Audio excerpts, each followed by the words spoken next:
The views and opinions expressed by the guests, listeners, and hosts of any program on WURD Radio do not necessarily reflect those of the ownership, management, or advertisers of this station.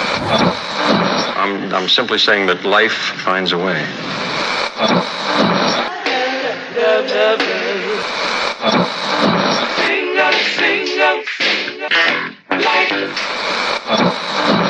All right, people.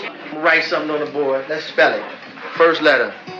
L O G. What's that? What? It's time. It's time to have real, honest, open, difficult, and inspiring conversations. It's time for Love and Life on WURD, Progressive Black Talk Media.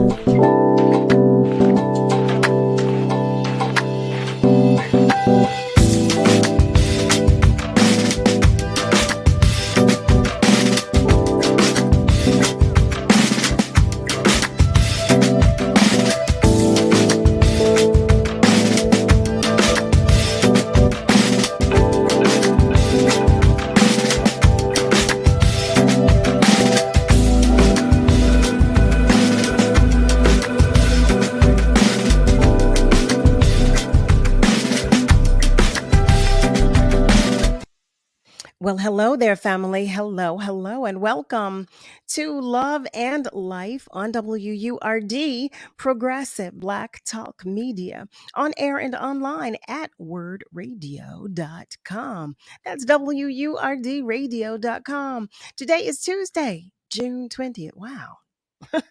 Felt kind of crazy to say that. We're almost in July. Oh, heavens to Murgatroyd. I am your host, Carol Riddick, and I am joined by the incomparable, you already know, Miss Kayla J, as always. And you know she's going to make sure everything runs smoothly. So thank you for joining us.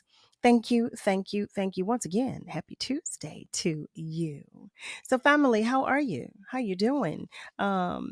We had a great conversation yesterday with Dr. Gooden about Juneteenth. It was a healthy conversation, if I might say so. And we're planning to continue that conversation, not tonight, but soon, because it was such a good one. It was a necessary conversation. But I did not hear from as many of you as I would like about what you did over the weekend. I want to know how you celebrated Juneteenth, and if you did, or if you did not. I want to know that too. I want to know. I also want to know if you attended WURD's event.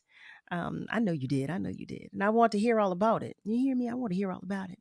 But before we get started with our first guest of this evening, just check in. Let's check in. Roll call. So family, if you are joining us on our socials, let me see you say hi. Send us a hello, if you will, letting us know that you're ready to join the conversation. Hello there, brother Nasir. Nasir Butler writes, good evening, Sister Carol and Kayla J, and guest. Peace and blessings. He also asks how my day was. Well, let me tell you something. I had a good day. I had a really good day. Praise God. I did. I got a lot done. So, that's always a good thing. I had a good day. So thank you for asking, Nasir. And he agrees with me that last night's conversation was a good one. Thank you for that. Okay. Nobody likes to be alone. Nobody likes to feel alone. So I'm glad you enjoyed it too. And Dr. Gooden says she's ready to come back whenever we ask her to do so. So yes, happy about that.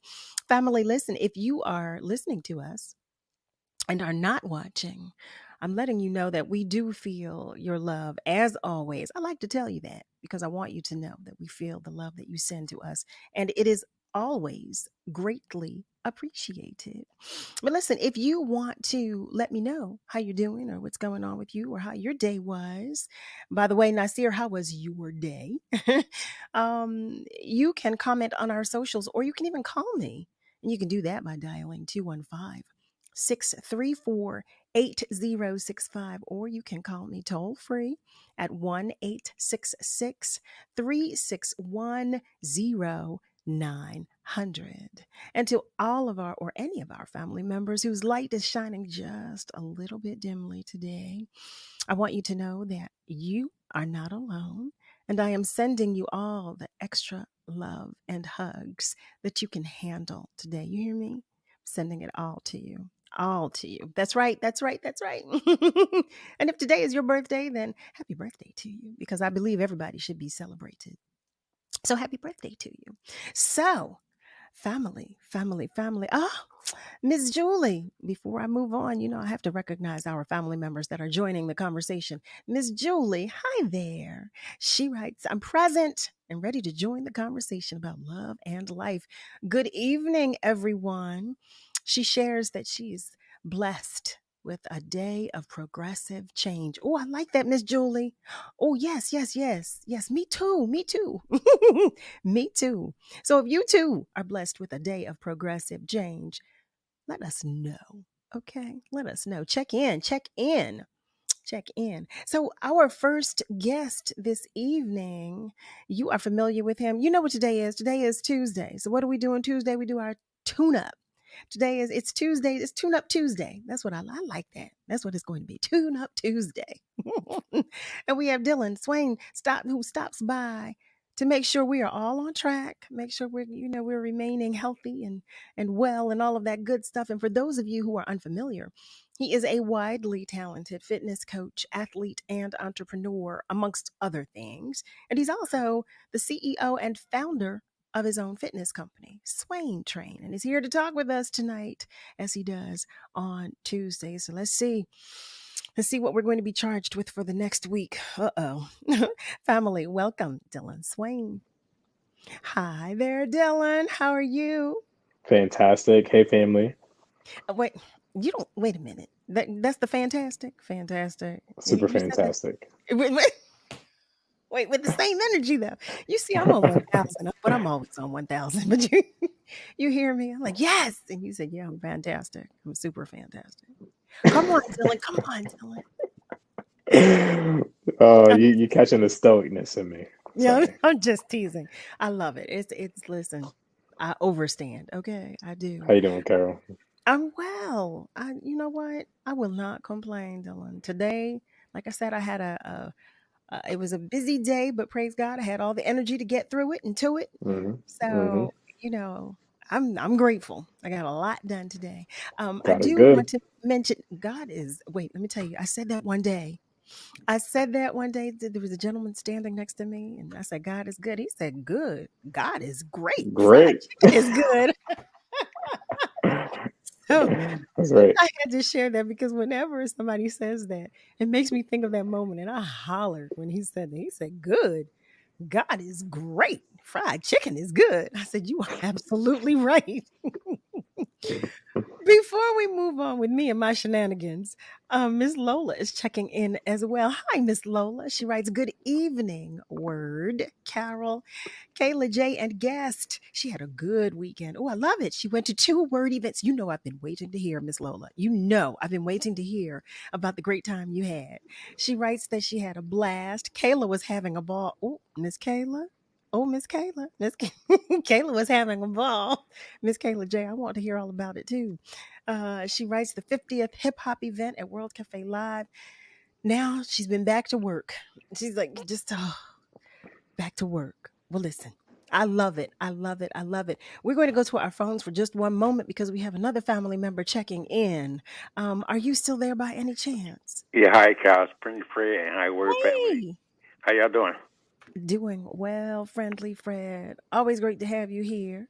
Thank you. I just want to share right quick. I feel a little saddened, but my spirit will come back up, though.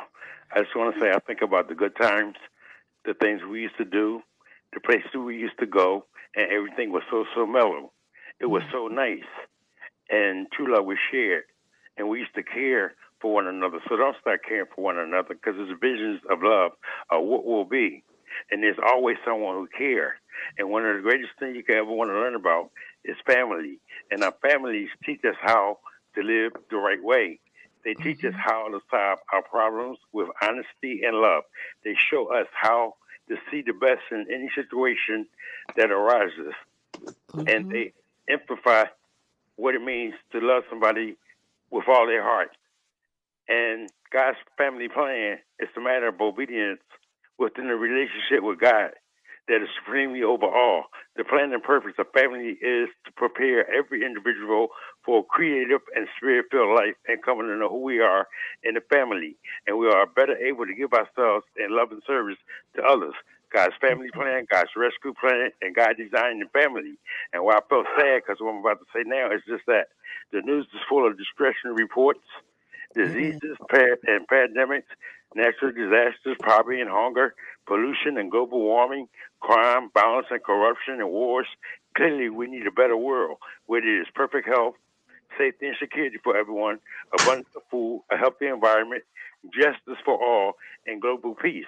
And I will paint the whole world the colors of a rainbow, and it'll be a spiritual rainbow. Because there's a need and a reason to be happy, and happiness is the truth. And I can paint a picture of all the love I have inside. It will paint all of you and all of me. So take a paintbrush and paint a pretty smile each day, because love is a blessing. And let the sun shine a smile your way, and your smile will be a joy of a sun delight, because your smile is a joy of a sun delight. And every time you smile, you bless your child. And it's by God's grace I smile, and your smile, and there's hope. And each time the rainbow appears in the sky, it's saying God is showing his mercy unto us. And he said, if my people, which are called by my name, shall humble themselves and pray and turn away from the wicked ways, then thou shalt hear from heaven, and thou shalt heal thy land. It's still hope. Indeed. Indeed Indeed it is. Thank Indeed. No, oh, Fred, thank you. No, really. And you know what? I'm glad that you called in and shared that your light was just a little dim. I'm glad that you did, because this is where we lift each other up. This is where we do that right here on Love and Life. And you all know that, because when I tell you that my light is dim, what do? You lift me right on up. This is the place where we do that. And I'm so glad that you felt comfortable enough and that you were trusting to share that, because that's what we do. And I am hopeful that your spirit was lifted even just a little bit, even just a little bit. Even just a little bit. And I'm grateful that you shared that, because you are right. You are right. But you know, when I think about those things that make me heavy and saddened, all of those things that you just mentioned, what I like to remind myself is that I'm here right now. I'm here, and every second and every minute and every day and every chance that God gives me, he's giving me the opportunity to do better and to make it right. And I feel that for all of us, as long as we're here and we have another breath to breathe, God is giving us the opportunity to do better. And because you and I, we know it needs to be better. I believe when you know better, you do better. So at least if some of us are making the effort to do better, then maybe we can, encourage others to do better as well. So I'm hoping that you put that in your pocket and just know that you're not alone, because I feel all of those things too. I had some stories that, that I wanted to share today. And I said, you know what, let's just start with some hello and some happiness, and let's see if we can't uplift one another. So I'm glad that you called. So glad, friendly Fred. We're going to take just another moment. Another one of our family members is on the phone lines checking in as well. Are you there? Yes, I am. Hi, Carol. How are you? Miss Lola. Hi, Miss Lola. How are you? I'm doing well. I'm so sorry I missed the show with Dr. Gooden, because she's like one of my favorites. But I went to another Juneteenth event that was like really educational, that was held in Chestnut Hill. Nice. But I just want to say I hope Friendly Fred feels better, and that your WURD family is picking you up, because I actually do like Friendly Fred. He gives a positive message, and he just reminds me like of there's a little boy in there. So Friendly Fred, I hope that you feel better, and that we are picking you up, and we hope that your light is shining brighter after tonight. So I wanted to say, I'm sorry that I also missed you, Carol, because I heard you were singing this weekend. So I think I'm going to catch you the next time you sing. I think I heard a commercial on DAS that you'll be singing like September or August or something like that. So I will.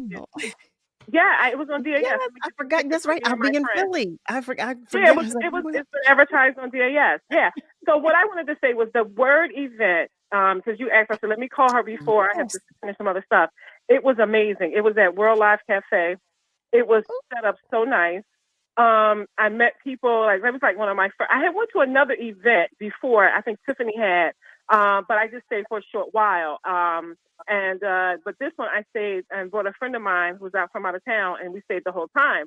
And it was really nice. The panel was dope. It was Dr. Aaron, the rapping professor, and Diana Williams and Ursula Andrews. It was a whole, whole guest, Tame. And Queen Joe, Ursula Rucker, Deanna Williams, right, yes. Thailand, right. Yes. It was so dope, and I really had a good time. It was a really, really good time, Carol. And then Thailand did some songs, and then they had like a game thing. It was very interactive, and the WURD family, I tell you, my membership just renewed yesterday, so I just have it renewed on the site on my credit card. And I just think it's just wonderful what WURD has done and doing. And that event, I'm telling you, it was just so nice. And like they gave, free drinks to the WURD people. And it was just a really nice event. And I really enjoyed it. So let me tell you this. So then that was great. So then they had the Afro-American Museum, because I'm a member, it's there as well. And they had talked about their thing that was going to be with WURD Sunday, I think. Because was it yesterday? No, it was yesterday. It was yesterday. It was on Monday. It was on Monday. Monday. I'm getting my days mixed up. Yeah. Okay. And so we were, oh my God. So we went down there. Yeah, the block was blocked off. Cinderella was there. Oh my God, Carol. WURD is really doing it. It was really dope. They had their table set down, WURD and AMP. I want to say like the black organizations like AMP, African Museum, and WURD, and different things. They are really trying to get Black people engaged. There were so many people down there, Carol. There were no acts of violence. There was no shootings, no fighting. Everybody was love. Everybody was dancing, and people were really trying to go into the museum and view. And so it was just a really good time. And I'm really glad, because we were going to say, oh, let's go to the beach. Let's go back to Ocean City, Maryland. And I said, let's do some things here. Let's do some things here. I was telling my friends, and we did. And I'm telling you, all of them, a couple of my other friends went back home. They live down south.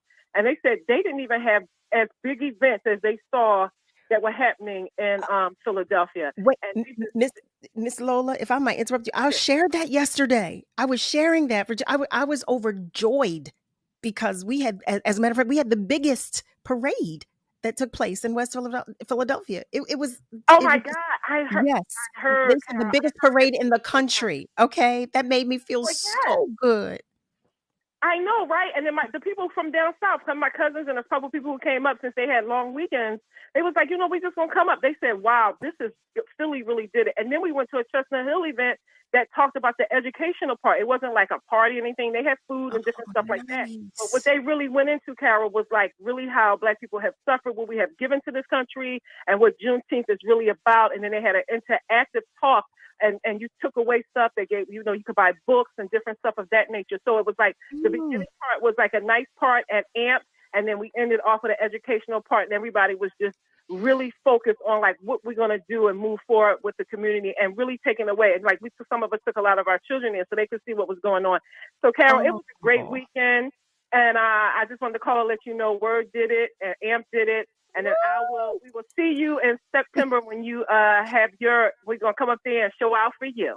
It's exactly August 24th. I'll be at the Dell with the OJs. All right. We got that. Okay. All right. Thank you, Miss Lola. Thank you. Oh my goodness, family. You hear the excitement? I'm telling you, I am on 1,000. I was so excited yesterday to hear from you, to find out what you did over the weekend. I shared that I went to the Harriet Tubman Museum, and I even shared a picture and everything. And we talked to Dr. Gooden about Juneteenth, and she shared some little known history facts and everything.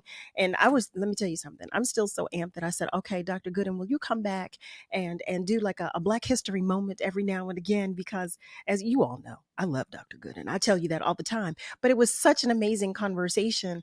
And we all felt like, okay, we need to keep talking about this before we get into our conversation with our first guest this evening. What we're going to do is take just a short break so I can gather myself, okay? Because y'all see I'm on 1,000. I'm going to try to come down to like 500 maybe. But after talking about all these amazing events that took place, and I was just so excited. I'm really so happy that we're finally celebrating Juneteenth, in the way that we are. I really am. In the past few years, I would always ask, what are you going to do? What are you going to do? And I know, family, listen, I understand that we have a long way to go, But I'm just so happy to see that we are finally sharing information. We're talking about our history. We're like owning it. We're beginning to own who we are. That makes me proud. And on that note, again, let me go gather myself while we take just a short commercial Congratulations. break. So stay with us because we'll be right back.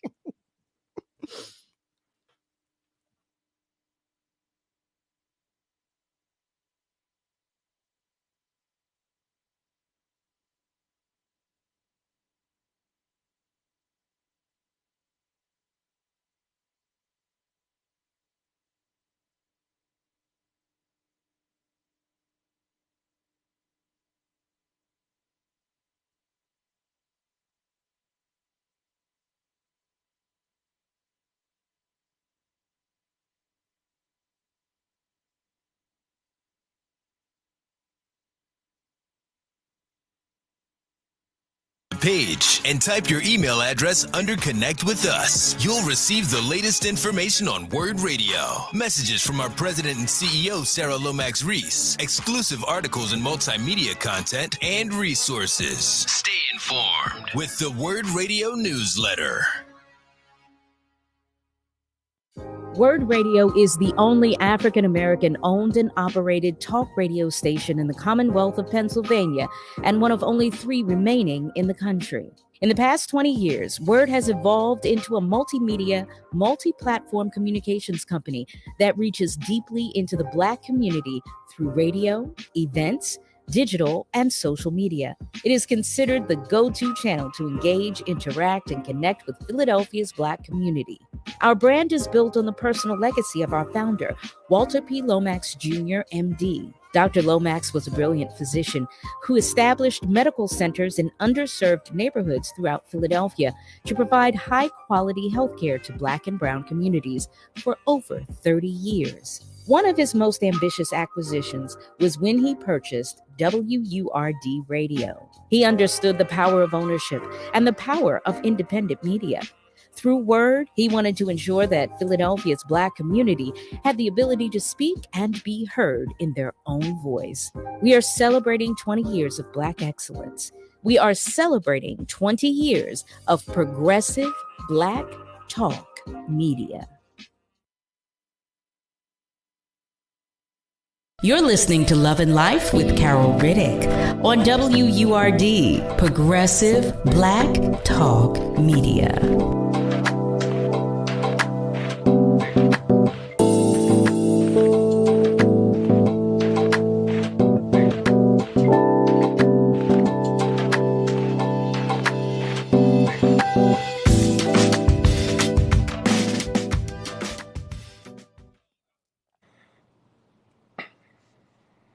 Hey there, family. Welcome back. You are tuned in to Love and Life on WURD, Progressive Black Talk Media, on air and online at wordradio.com. Well, guess what? I'm still on 1000. It didn't work. It did not work, but I wanted to take a moment to go to our socials just to say hello to our family members who have checked in the meantime. Mr. Harry Williams writes, "Hey, WURD family. Carol, Kayla, Friendly Fred, and guest." You hear that, Fred? All this love that we are sending your way. You hear that? I hope you feel it too. I hope you feel it. Our friend, Mr. Craig Williams, writes, "Good evening, everyone. Had a wonderful weekend celebrating my 17-year-old grandson's hockey championship. Yes, his win in Hatfield. And finally, having dinner with my incredible and sexy wife. Yes, I love it. Celebrating 41 years of matrimony." Y'all listen, I told y'all I'm a love bug. So I love to hear about love. And I love that. You better celebrate your sexy, incredible wife. That's right. 41 years. Congratulations to the both of you. Brother Nasir writes, "Congratulations as well to Mr. Craig Williams and his wife." Dillon, while we have you here, Dillon, okay, so now I know it's probably, a slip of mine that I just haven't gotten to this conversation. Dillon is here to share with us some ideas about some healthy foods we can eat when going to cookouts this summer. That's probably why I didn't get to this conversation yet, because I like all the comfort food. Ain't nothing better than a nice cookout, right? Listen, I just said today, I think it's about time that I open up my grill. Mm-hmm. It's June. Everybody's whipping out those grills. It's time to get cooking. Oh yeah. Yes. Yes. And then you say healthy. I say, wait now. Well, I mean, I do eat turkey burgers. Right? Are they healthy? Turkey burgers are actually healthy, yeah. They Depends are on how much okay. mayonnaise you put on it. No, no, no. Well, you know what? Yeah, I digress because some days it's a mayonnaise, it's a mayo fest. So, Hmm. but no, no, no. I haven't been, overindulging. I've been doing these things lately. Okay, Jenny O makes these turkey blends. I am in love with these burgers. It's turkey burgers, brown rice, and it's some I think it's lentil, but they make a burger out of it. I love these That things. sounds delicious. Oh, it is. It High is. protein too. I love those things. Wait, high protein. Okay, does that correlate to fat? I don't know. Wait. Yeah, let's get into it. We're already touching it. We're dipping our toe in the water. So everybody who's probably going to the cookout is usually eating the normal stuff, right? Hot dogs, hamburgers, mac and cheese, right? No? What's your go-to, Carol? Hit me off with your go-to. The turkey burger. If they don't have a turkey burger, then I go for the well, it depends on who's cookout, but the macaroni salad or the potato salad or tuna salad, like that's Hmm. yeah, I go there. Well, that I'm stuff not is I'm not a delicious. big hot dog person or I'm not a big hamburger person, but a turkey burger, oh yeah, Mm, all day. Or if they have mm. crabs, I'm a bottom feeder. Those crabs, yeah. Not too many barbecues I see having crabs unless it's like See, a real deep Southern family or like, you my know, family gets a bushel. We get well at least 2 bushels because we all love crabs. So that's nice. Ooh, I'm gonna have to put that idea in my family. Get some crab legs every day, at every barbecue. so my go-to is the turkey burger. Basically, it's really that's it. And so my family does this.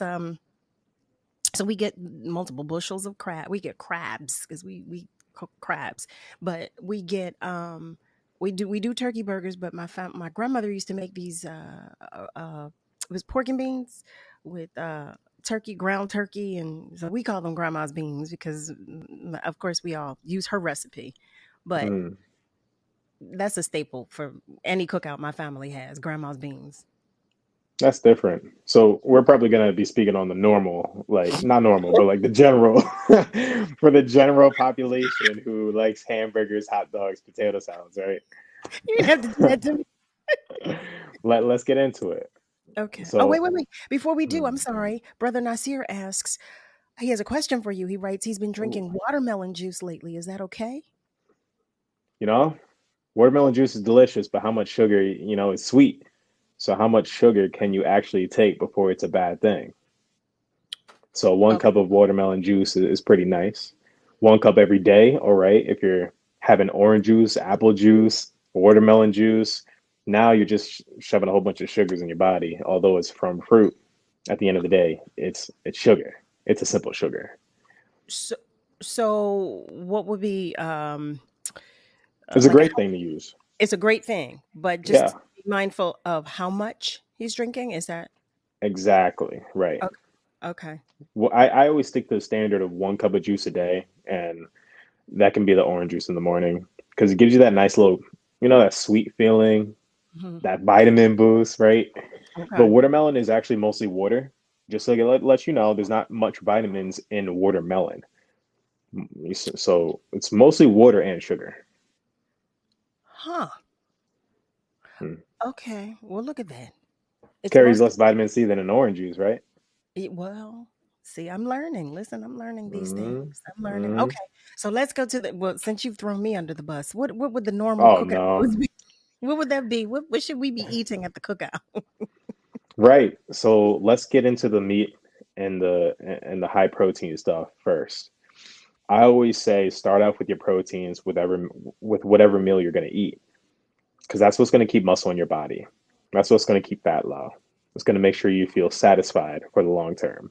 Okay. So when you go to a barbecue, you're probably going to see chicken, steak, burgers, hot dogs, all of these things that you can have for meats. But Ribs. And sometimes fish, ribs, right?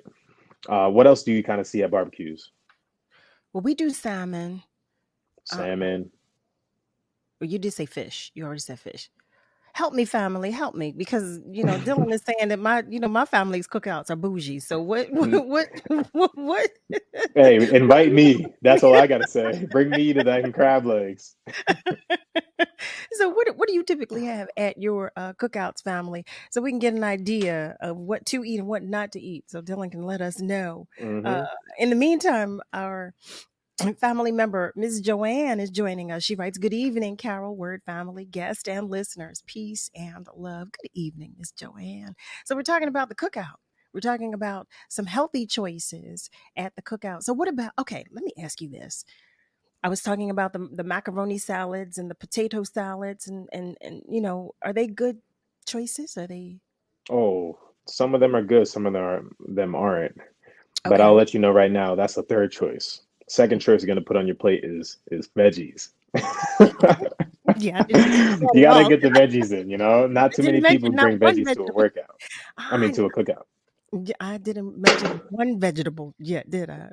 Not one. Right, right. Okay. But Well, it's like when we go to a cookout, we eat a lot of fruits, don't we? uh, okay. You see the fruit cocktail, and then you won't necessarily see like a bowl of spinach just lying there, or like sauteed broccoli in at a barbecue. You don't see that usually.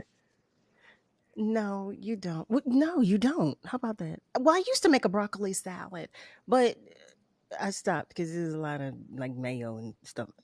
Oh, But here's a wait. Look, see, wait. Let me tell you something. One of our family members. Hi, it's Carly. Hi, Miss Carly. She writes, "Hi, Auntie Carol and guest. Hi, whoop." She says, "Veggies at a cookout. right. We don't It's want unheard veggies of. at our cookout. We don't." We don't want that. What kind of veggie dishes are you making at the cookout? I'm So I sorry. can point Let me out a say couple of this them. because I know Yeah, we have family members who are vegans and vegetarians. So, that's good. yes, that's awesome. I didn't Variety, graduate yeah. yet. I didn't get there. You know, it's not necessarily a bad thing or a good thing. It's just to each his own. If you want to be a vegan, vegetarian, it's Hmm. up to you. However you like to eat. But speaking of the cookout, we already got onto 2 and 3: protein, veggies, and carbs. So the first thing you go grab at a cookout is going to be that lean protein because you're probably going to have a beer. You're probably going to have a 4-ounce bourbon or something. You're probably going to grab a can of spray, right? So the first thing to do is to put in the best thing possible. Have your burger. Okay. Have your chicken. Okay. If it's not out yet, the sausages are actually a good choice too. Mm. I like to stay, personally, I can speak from experience. I try to stay away from hot dogs because those are the highest fat and the less amount of protein. And again, this is about being conscious at a barbecue, which is usually what we don't want to be because the whole point of barbecue is splurge. But you can splurge on the tastier things that are healthier for you. So a burger wrapped in lettuce, a burger with a wheat roll. Now you're getting somewhere better than just like burger, cheese, mayonnaise, barbecue sauce, ketchup. Now you just put in a whole bunch of sugar condiments on that thing. So first thing you want to do, start off with your dry burger. Everybody likes burgers. If you're a vegan, start off with the hummus chips that are out there, with the dips, the pita chips, because that's going to be okay. Where we Did you start say a to, dry yeah, burger? I'm sorry. Did you say start off with a dry burger? yeah. So start a dry burger is like a burger and a bun, or a burger and a lettuce wrap, Okay. Okay. Okay. right? And then from there you'll build up. Okay. So you're probably going to have some cheese at the barbecue. Personally, I don't like American singles. I like going for right. I like going for like a block of cheese from the deli, or maybe Sargento is a good brand. Oh yes. Or if you really like have the choice to go out and get the cheese, get a low fat cheese, because then you can splurge a little bit more. Mm-hmm. Velveeta, stay away from that thing. I'm sorry, the brand, No. stay away from the Velveeta. Yeah. Mm-mm. Well, let me ask you about vegan cheeses. Are they options as well? Are they lower in Ooh. calories or fat, or are they? They make it so that it tastes like a cheese, so it's going to end up being similar to the nutritional quality. Okay. At the end of the day, it just means that it doesn't have like, it's plant-based. Okay. So you're gonna have the soybean oil. You might have canola oil in there just for the consistency, so it can be soft. Mm-hmm. Palm oil maybe. Where it can be a negative for you is when you have that 3 burgers and you're putting 3 heaping spoons of like, Oh yeah, of the yeah, vegan yeah. cheese. Ah, okay. So what I'll do is usually I'll have like a 1 cheeseburger and then 2 regular burgers. And I'll wrap 1 in lettuce or maybe 2 in lettuce. And I'll have 1 with just the bun. The bun. Ah, okay. Okay, I'm that's a a fan great of barbecue sauce too. Like I don't like using a lot of mayonnaise and ketchup. I tell a lot of my other clients to try to stay away from all the condiments and go for the actual taste of the food. Taste your Yeah. food. Taste the seasoning. I don't want to get into the logistics. I don't want to point people out. But when you're growing up with, I guess, a Caribbean culture or in out of American culture, you're used dousing your food in lemon juice, salt, pepper, garlic, onion, and seasoning up that food to the point where you really don't need a sauce. Well, I mean, it's not. Listen, you're not far from. Some of us do that too. Yeah. Right?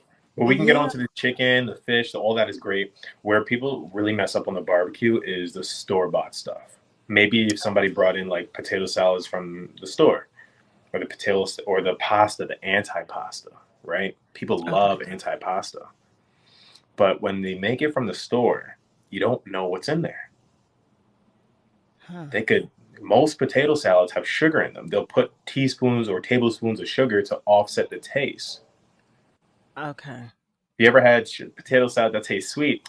Why does it taste so sweet? There's sugar in there. Mayonnaise doesn't have sugar. Potatoes don't have, Right. That makes so much sense. It makes so much sense. And then, so as you go around your plate, again, I can just go down the line real quick and tell you how I fill out my plate. Can I do that for you? Yes, please. Let's do it. So the first thing I grab is a burger. Boom. I grab my lettuce, bun, and I grab my regular bun. So I always follow the 2-to-1 ratio. My 1 is always going to be bad. My 2 is always going to be good. So I'm always on the up end. By that, I mean, let's say if I'm getting like a hot sausage, right? Okay.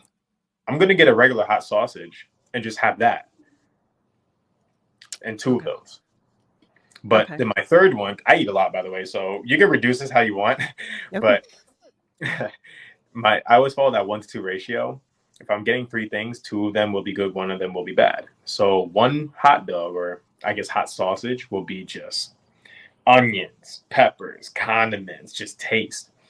But then the next 2 are clean. Nothing? I may put it in a bun, put some onions in there too, because that's veggies. Okay. And then how are the onions made? Doused in oil? Grilled. They're grilled onions. They're grilled onions. Usually some people put them in a pan with, a heaping scoop of oil. Well, And at then the cookout, though. At the cookout. We cookout. They do that at the cookout? Oh, yeah, I've seen that. Oh, okay. Oh, Lord. Okay. Sausage and peppers. Oh, well, yeah. Well, yeah. Yeah. So as you go around your plate, fill it up with proteins first, then fill it up with your veggies, then fill it up with your starchy carbs. Starchy carbs. So the meat is going to keep protein on your body. The veggies is going to put jam-packed vitamins into your body. Vitamins are essential for your vitality, your hair, skin, and nails, because vitamin A, K, potassium, iron, magnesium, all that's found in green leafy veggies.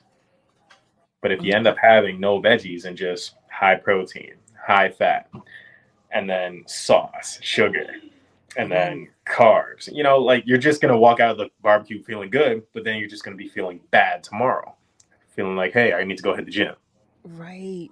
Oh, Dillon, I'm gonna interject for just one moment. Family, listen, if you've just joined us, you're tuned in to Love and Life on WURD, Progressive Black Talk Media, on air and online at wordradio.com. Here we are.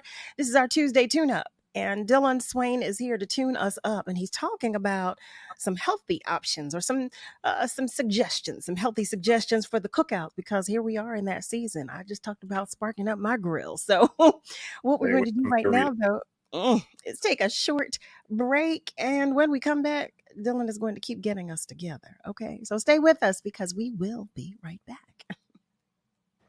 This is Tracy Syfax, new owner of Booker's Restaurant and Bar, 5021 Baltimore Avenue in West Philadelphia. Join us each and every Tuesday evening, 7 to 9 p.m. at the Bayou Lounge, 5025 Baltimore Avenue in West Philadelphia for Cigar Tuesday. Cigar Tuesday, when the Leaf Mobile pulls up to the Bayou Lounge each and every Tuesday, 7 to 9 p.m. Join us for a smoke and then slide over to Booker's Restaurant for a great meal. Walking into the building for the first time after the shooting, it was crippling, but it had to be preserved. In response to the Pulse nightclub shooting that affected the LGBTQ community, Barbara Poma, owner of Pulse, founded the One Pulse Foundation to honor Pulse victims and survivors. If you're an ally of this community, speak out. There are more of us together than apart. It is the power of love in its rawest form. Join the fight for LGBTQ acceptance. Learn how at lovehasnolabels.com. Brought to you by Love Has No Labels and the Ad Council. In honor of Black Music Month and the 50th anniversary of hip-hop, this is Blackademics. Give me a beat! The thing that frightened people about hip-hop was that they heard people enjoying the rhythm for rhythm's sake. Hip-hop lives in the world, not in the world of music. That's why it's so revolutionary. That's a quote from legendary drummer Max Roach. Before we dive into hip-hop's 50-year history, we need to understand its foundation. The roots of hip-hop, like many other musical genres, are planted in the soil of African rhythms and oral traditions. According to contemporaryafricanart.com, in Africa, drums hold a deeper symbolic and historical significance.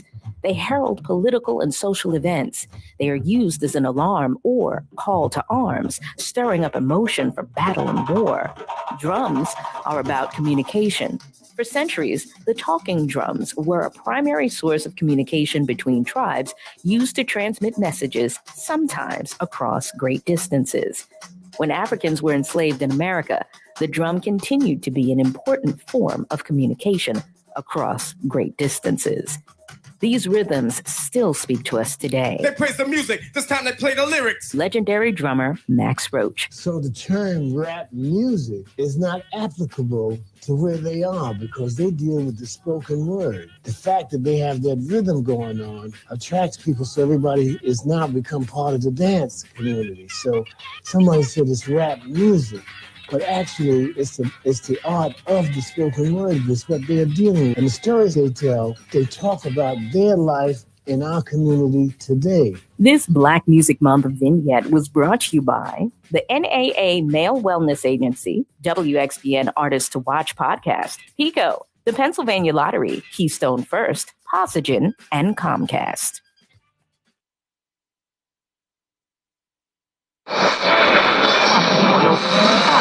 What is love? You're listening to Love and Life on WURD, Progressive Black Talk Media. I think I know what love is.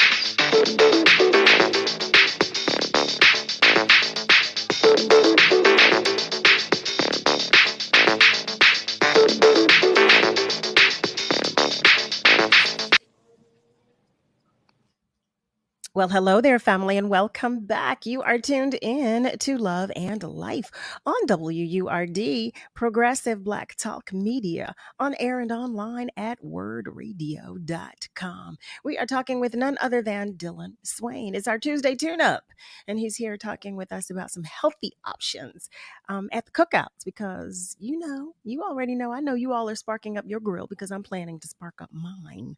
I want to say hello to some of our family members that are joining us on our socials.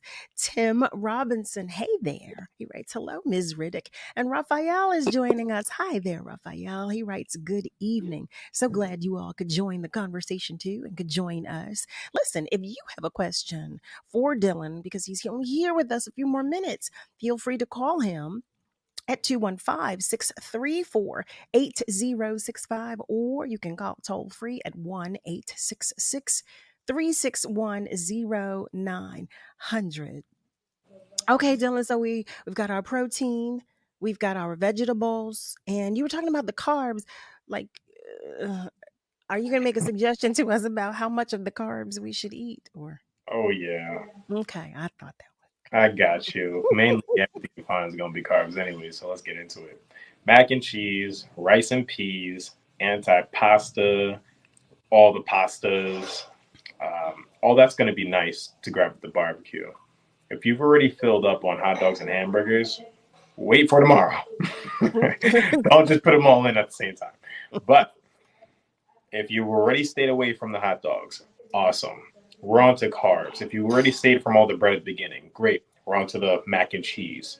When you take that scoop of mac and cheese, that nice, that gooey scoop, and you put it on your plate, and you got that nice square, and you go over to the rice and peas or white rice or like arroz con dulces.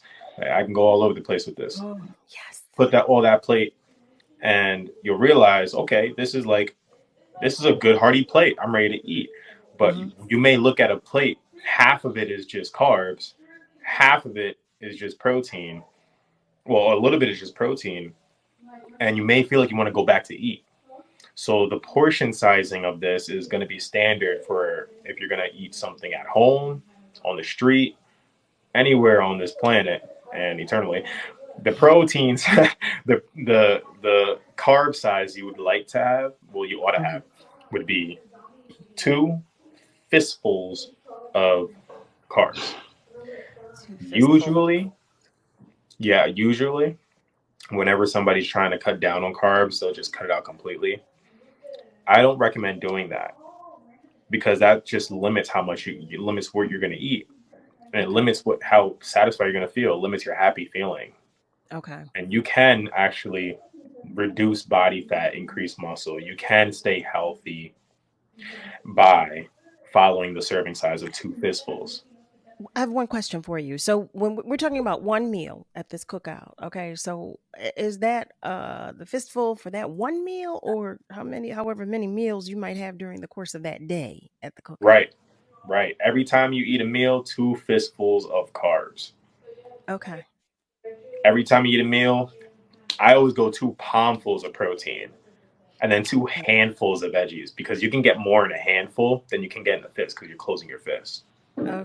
So if you're closing your fist, you're going to squeeze out. Obviously, don't dip your hand in the rice, but you can kind of estimate it. You can go home and squeeze whatever food you have and estimate it so that you know what it looks like.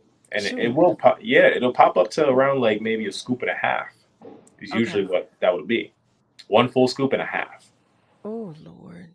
Listen, look at this. I'm thinking about the cookout now. Listen, family, I know that you have some questions for Dillon too. I've been asking him these questions about what we should have and what we should not have at the cookout, because he's here suggesting to us some healthy options and some things that we can do that are on the healthier side when we're at our cookouts, since we know we're about to spark up those grills, if you haven't already done so already.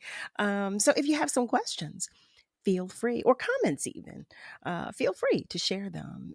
Stay away from the comment section. Just hush. Feel free to share your comments in the comments section on our socials, or you can call us, and you can do that by calling 215-634-8065. Or you can call us toll free at 1-866-361-0900. I will say, now, I don't buy chips at home, but at a cookout, I mean, OMG, the cookout is just not complete without chips. Like, even when I eat my turkey burger, you got to have some chips with the turkey burger. I hear you. If you don't eat chips on the norm, go ahead and have the barbecue. But if you eat chips on the norm, there's so much more food to be experiencing at a barbecue than the common things you eat on a daily basis. Okay. Oh, wait, we have a question. One of our family members. Hey there, Tim. Tim's checking in again. Tim writes, what about the condiments? What should we not have? Condiments, right? And listen, I just say scratch them. All of them? Scratch them. You don't need them. If you're really seasoning your food, you don't need no condiments. Oh, okay. Oh, and and I was going to ask you about this too, because I know some of our family members are on keto diets. Our family member, Miss Julie, writes, "Good evening, the Dillon Swaine. If a person is on a keto diet, would they stay on the suggestions you've provided?"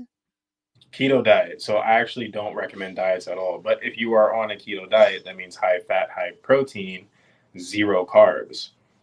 All the sauce is carbs. There is no protein in that ketchup, mayonnaise, barbecue sauce, mustard. All it is carbs and sugar. Oh. So if you're going to be on a keto diet, stay away from them unless it's a keto-based sauce. Okay. And I highly doubt somebody's just going to order a keto-based sauce at a barbecue. Well, I can't imagine what that would taste like, a keto-based. So if you're saying that they taste good, do they? They do taste good. Yeah, they make them nice nowadays. Okay, Tim says, but those condiments taste so good. He said, "No baby rays." What? wait, and Harold, hey Sweet there, baby Harold, rays. like, no condiments. I'm over here dying. Wait. But if you're gonna have those sauce, you're gonna have oil in the mac and cheese with your carbs. You're gonna have the sauce from the chicken, right? So that's where your sauce comes from. But that's not enough sauce. I mean, no sweet baby rays. No. So if you really need to have a sauce and you like that taste, I don't recommend putting it on your food. I recommend putting it on the side and dipping it. Okay. Can we handle that, Tim? Can we dip instead of?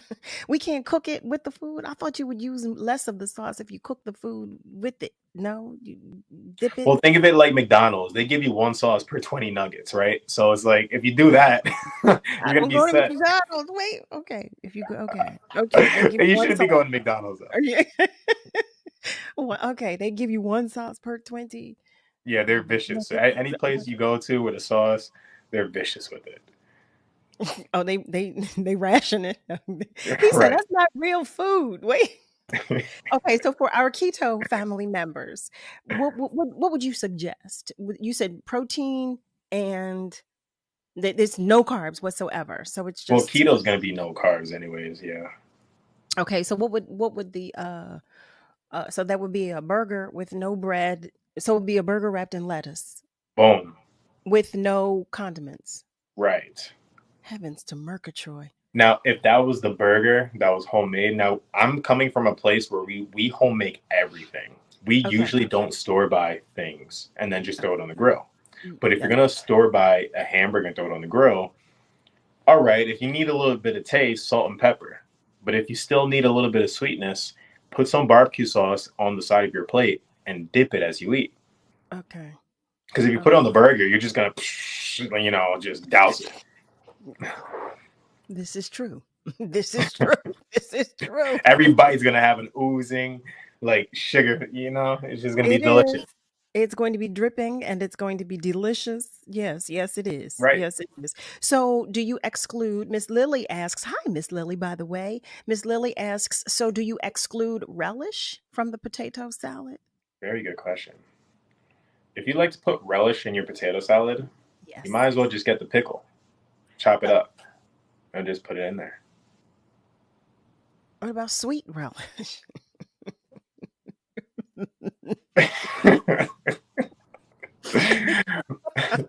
You're trying to find the way into the danger zone, but I don't think I like this conversation. Right? But it's things that you don't like that you gotta just kind of just try. There's a quote in front of me. I'll say, if accepting responsibility and avoiding the lines of least resistance, that's what it means. It's accepting that. Because if you want that dream body, if you want to remain healthy, if you want to live the way you were saying you want to live, you're gonna have to chalk it up.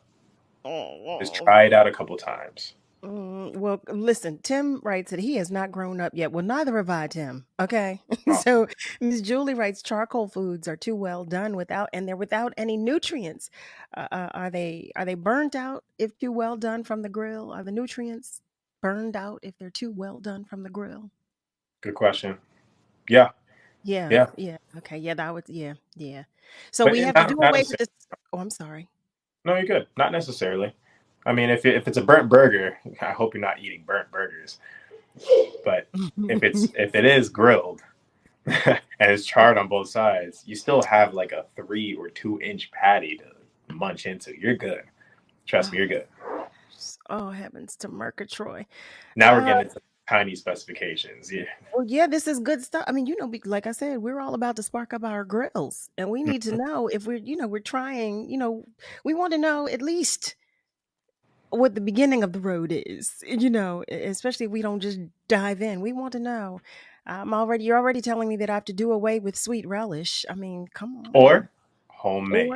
Or homemade. Here's the trick. Okay. Anybody who wants to have a sauce, anybody who wants to have something that where I'm saying don't, make it homemade. Make it homemade. If you get it from the store, you got preservatives. You got things that you don't want to have in your body. Great point. It's highly processed.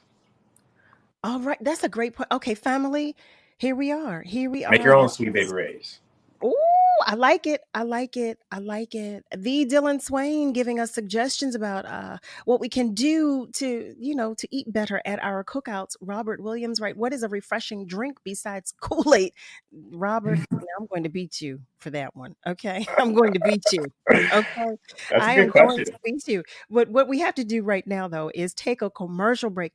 Dillon has given us our Tuesday tune-up. We've talked about the cookout. We've got to prepare for our next guest. I hate it, Dillon, because it feels like you come and you're here for just a moment. But family, stay with us. We're going to take our short break and we will be right back with our next guest. Thanks. WURD Radio Digital Tip of the Month with Stephanie Humphrey is brought to you by Comcast. When was the last time you cleaned your smartphone? If you can't remember, it might be time to give it and your other devices a little sprucing up. You don't necessarily need to buy expensive electronics wipes or other cleaners. An equal mix of isopropyl alcohol and water will do the trick. But make sure devices are turned off and unplugged before you start. Never spray any liquid directly onto any device. Slightly dampen a microfiber cloth and then use the cloth to clean the device. And don't forget that TV remote. It's one of the dirtiest gadgets in your home. Also, clean up the insides of your devices too by getting rid of old files or unused apps to free up hard drive space. Take a little time every so often to take care of your devices so they're always ready to go when you need them. Stay tuned to WURD for more tips and stay connected with us at wordradio.com. White people go around, it seems to me, with a very carefully suppressed terror for black people. They don't know what the blackface hides. They're sure it's hiding something. What it's hiding is American history. What it's hiding is what white people know they have done and are doing. White people know one thing. They know they would not like to be black here. James Baldwin is a name we will never forget in literature and civil rights. Born August 2nd, 1924 in Harlem, New York, Baldwin emerged as a profound voice of his generation. He fearlessly addressed the complex intersections of race, sexuality, and identity while adeptly writing about social injustices. An essayist, novelist, and playwright, Baldwin's esteemed works still hold truth and meaning today. Some of his most notable works include The Fire Next Time, a scathing critique of American racism through 2 letters, one addressed to America and the other to his nephew. Giovanni's Room, now considered part of the LGBTQ canon, Giovanni's Room explores a story of same-sex desire set in 1950s Paris. And Notes of a Native Son, an insightful collection of essays about race, popular culture, and more in America and Europe. Baldwin's activism was not confined to the page. He was known as a prominent civil rights and gay liberation activist who paved the way for Black queer thought, writing, and art. His legacy lives on today as we celebrate the brilliance of our Black LGBTQ ancestors. We wish all of our LGBTQIA listeners a month filled with joy, celebration, and pride. This Pride Month vignette was brought to you by Comcast. Need a minute Take a breath and breathe in positivity. Here are words of joy and empowerment from WURD Radio. For Haiku by Beverly Lomax. Dive into water. Relax and come to the top. Swim life's obstacles. I let go of fear. I hold on to love and laugh. I be strong and sing. Clarity, my friend. Hold my hand and show me way. We grow together. Meditate, sing, dance. Wade in the waters of life. Come through strong and clear. I'm Beverly Lomax. This joy and empowerment vignette was brought to you by Comcast. Celebrating 20 years of progressive Black talk media. We're bringing joy and power to the people. This is WURD 900 AM and 96.1 FM, Philadelphia. Streaming online at wordradio.com and the WURD Radio app.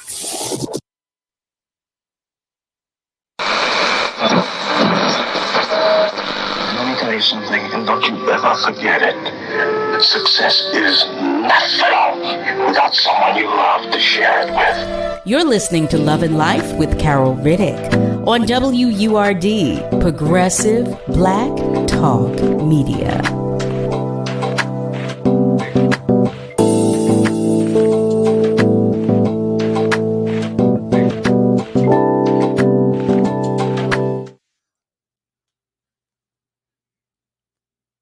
Well, family, hello there. Welcome, welcome, welcome. Welcome back, and welcome to the top of the second hour of Love and Life right here on WURD, Progressive Black Talk Media, on air and online at wordradio.com. You know I'm going to say it just because I like to do so. That's WURDradio.com. So in our first hour, we talked with the DILLON SWAINE, who provided us with our Tuesday tune-up. Y'all, I don't know. I'm trying to get it together, and I'm going to check in with you all periodically, when Dylan comes back, because, he comes to visit us once a week.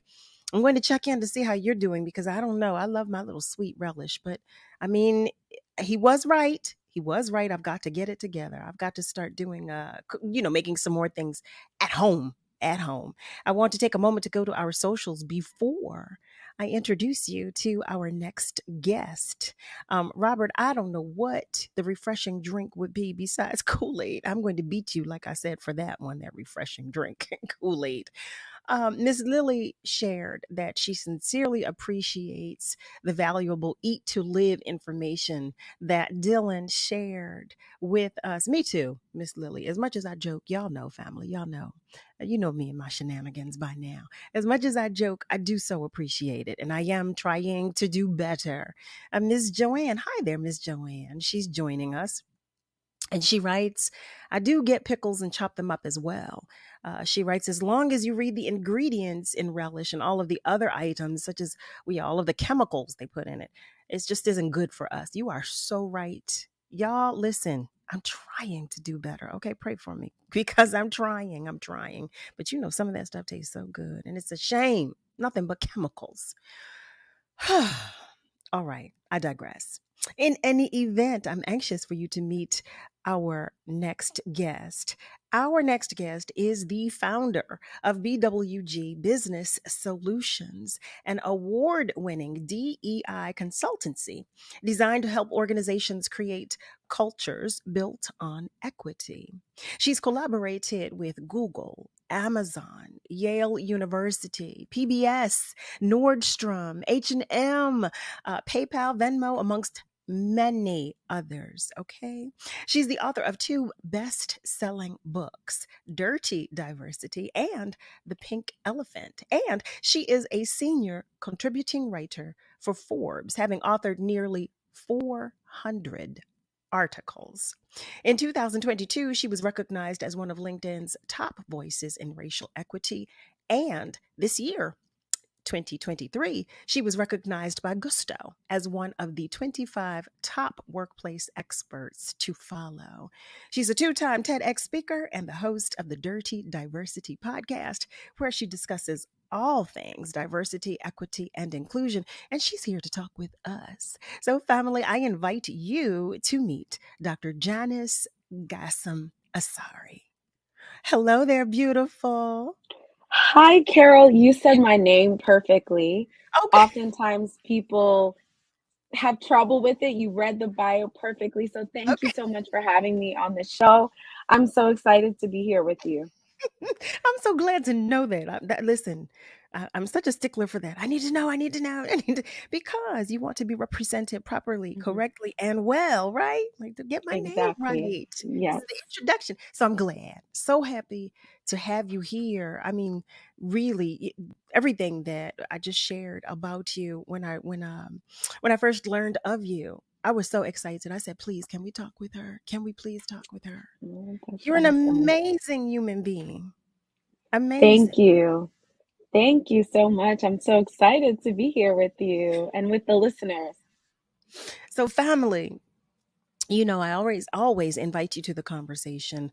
Dr. Asarỳ is here to talk with us about diversity, equity, and inclusion. And as you've heard, everything that I've shared with you, it's a vast conversation. I know I have a lot of questions, but I really, really, really want to make sure that your questions are answered. So, why don't we begin first with how you began in the field of DE&I, if you don't mind? Yeah, I think that's a great question. I was always really interested in race. I've always been somebody that's fascinated with race. And as oftentimes the only Black person in the spaces I was navigating, I was hyper focused on like racial dynamics. I grew up in the suburbs around mostly white people for school. And then once I started working, I was around mostly white people. I lived in primarily white cities.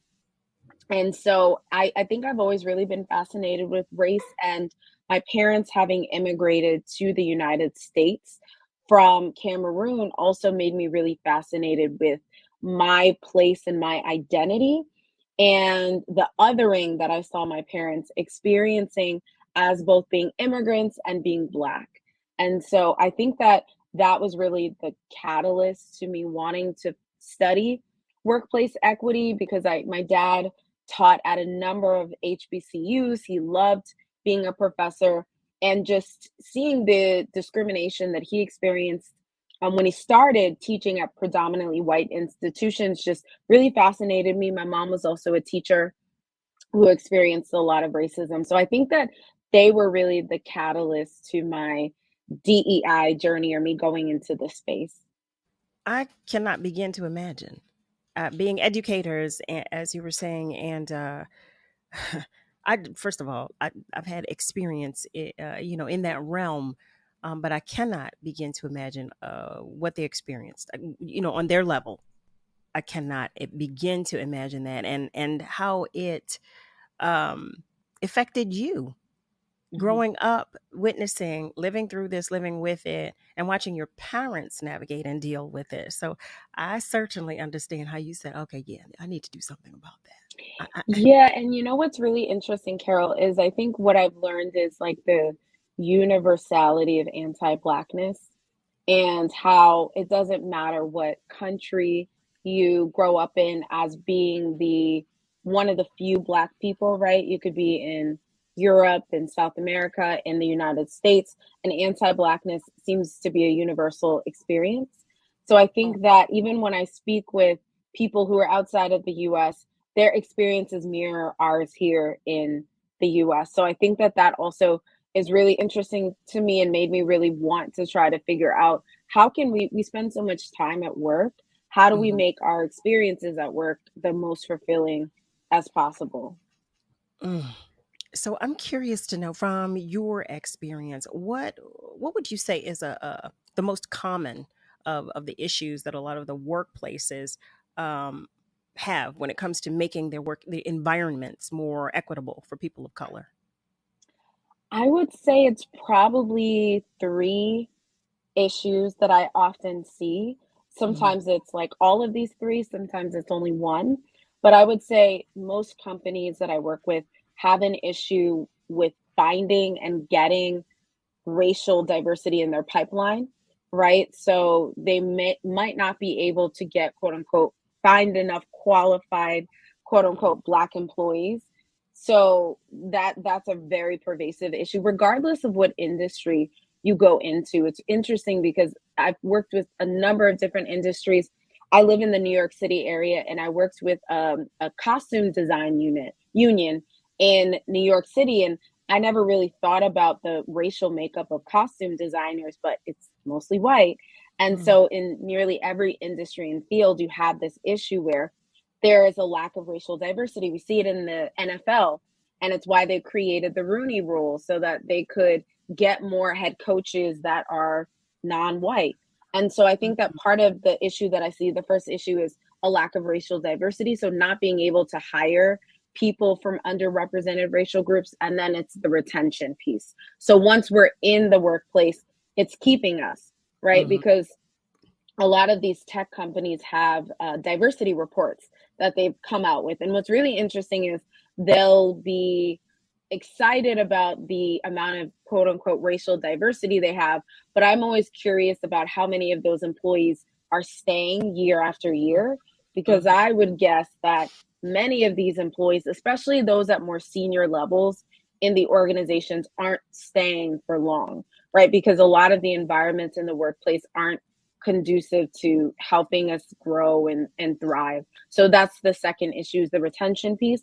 And then the third issue is like those micro and macro issues that people who are of the minority in the workplace experience, right? Where it's the comments about your hair, the comments about the way that you speak, right? About the, the assumption that the very casual othering, even, the butchering of somebody's name. They've done so many studies where they found that like people with names like Keisha and Jamal are more likely to experience discrimination when they are applying for jobs, right? And so even like the subtle forms of discrimination, once you get into the workplace, and when they're very very micro, it's hard to address it, right? If someone makes a comment about my hair, I'm like, am I going to look petty if I report them for saying this? Or they asked to touch my hair and I said no.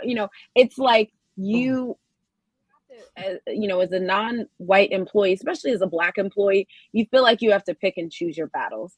And it's like, am I going to say something about this, or am I just going to keep quiet? And so many of us have decided to just we let so many things go.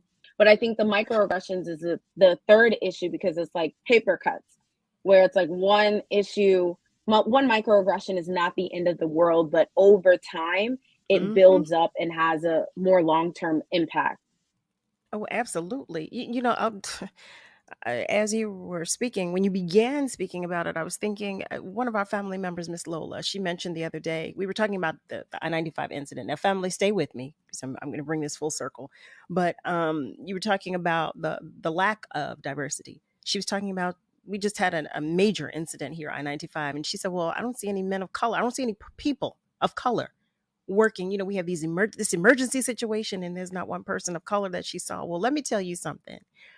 She was right. I drove by there. I drove by another construction site, and again, and I said, where's our representation? We are so underrepresented, like you said.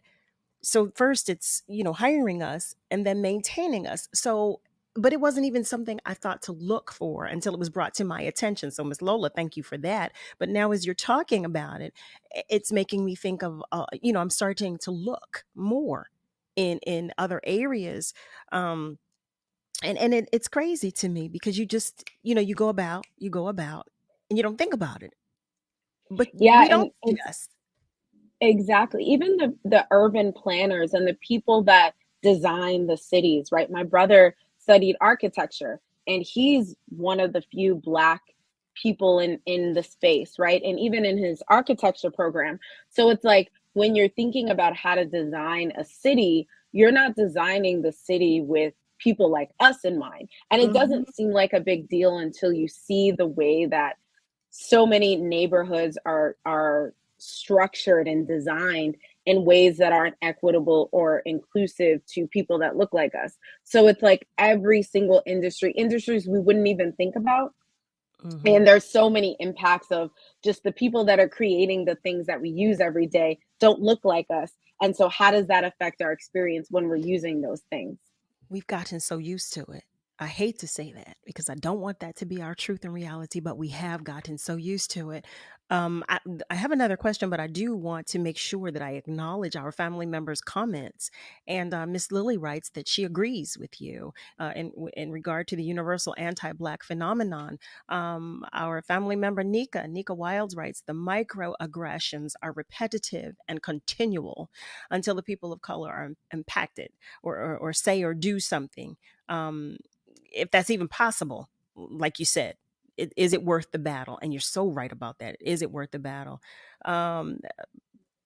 Ms. Julie, she writes, Dr. Asarỳ, are you intending to submit along with your parents your combined professional opinion to the National U.S. Board of Education, how the morale of school workplace is affected? That's a great question. I don't know a lot about that. I want to look into that. My mom was actually going to reach out to the Board of Education. So my mom, so proud of her. She just turned 60 and she just earned her PhD. And the journey that she took to get there took her 11 years, but she did it. And she was going to reach out to the Department of Education because of the racism she experienced at so many different levels. And so I've worked with school districts before, or school boards who are trying to be more inclusive, because in so many cities in the US, the teachers and the people who have such an impact on children's lives don't look like us, right? There's a lot of white teachers that are in charge of managing classrooms where the kids aren't from backgrounds that they know anything about. And so things like the adultification bias, where little Black boys are seen as much older than they actually are, and little Black girls are seen as much older than they are, how that impacts your experience. I was having this conversation with one of my friends, and we were both saying we never had a Black teacher until we got to college. And she said, think about the impact of being in a classroom for 8 hours a day, and the person leading the classroom doesn't look like you, right? And she, the impact of not being white in this country, and how over time, like, there's so many tolls that you have to essentially pay when you go to the doctor, right? And you're expressing your concerns to a doctor who minimizes your concerns because they don't understand you, or they don't understand, or they think it's not a big deal, right? And so I think that it's of interest, it should be of interest to all of us to figure out how to create environments and spaces that are just safer for everyone, because we're all sort of impacted by these same systems. But that was kind of a long-winded way to answer Julie's question. But I don't know a lot about the National U.S. Board of Education, so I would love to look into that, because I'm definitely all about submitting information if it's going to help people. So I'll definitely look into that. I love the explanations. We do, don't we, family? We appreciate the explanation. Miss Lily writes, thank you for your participation in helping to spread the truth internationally. I have another question for you. I want to go back to what you were talking about, about hair bias. What is your suggestion to Black employees who experience hair bias in the workplace, and how would you suggest we navigate this challenge? That's actually one of my favorite topics, and I give a workshop on hair discrimination because I love this topic. And as somebody with 4C hair, which for the listeners that may not be familiar, 4C is just a hair type that is sort of signified as the tightest and curliest and coiliest hair texture. And I've often experienced hair discrimination throughout my life. And so when I talk about hair discrimination, I talk a lot about it on LinkedIn. I always get people, sometimes Black people, who are telling me I'm making it more than what it is and that hair isn't a big deal, right? And it's like people don't experience hair discrimination anymore. And so I think that it's a really important question to think about, especially if you are somebody who has experienced it. So I would first ask, are you in a state where the Crown Act is law? So the Crown Act is just a piece of legislation that is being pushed forth in different states that protects against race-based hair discrimination. And so it's active right now, I think, in 21 states.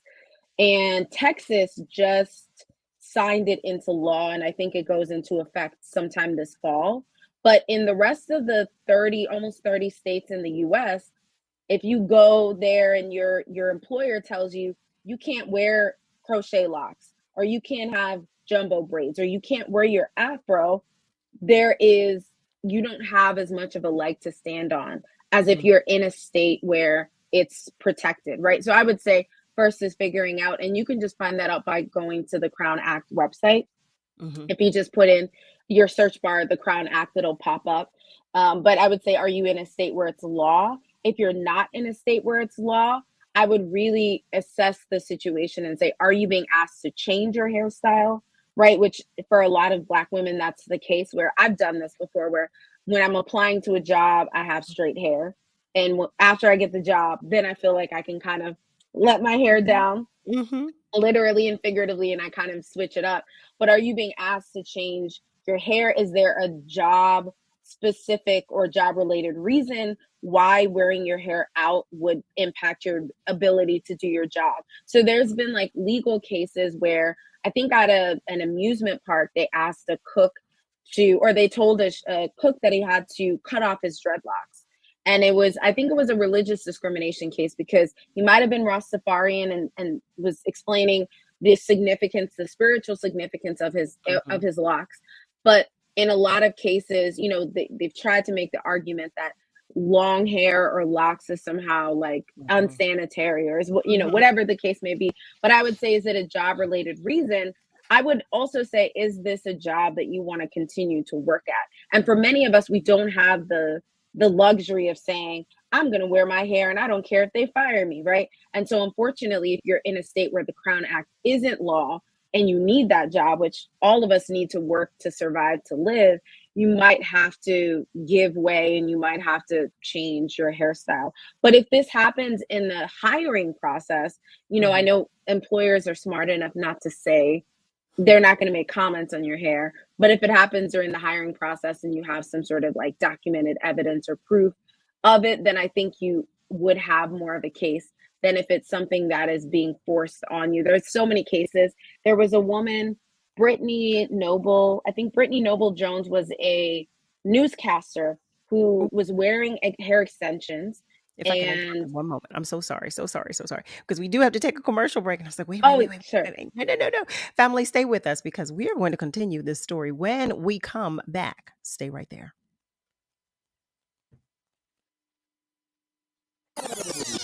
How was your drive to school?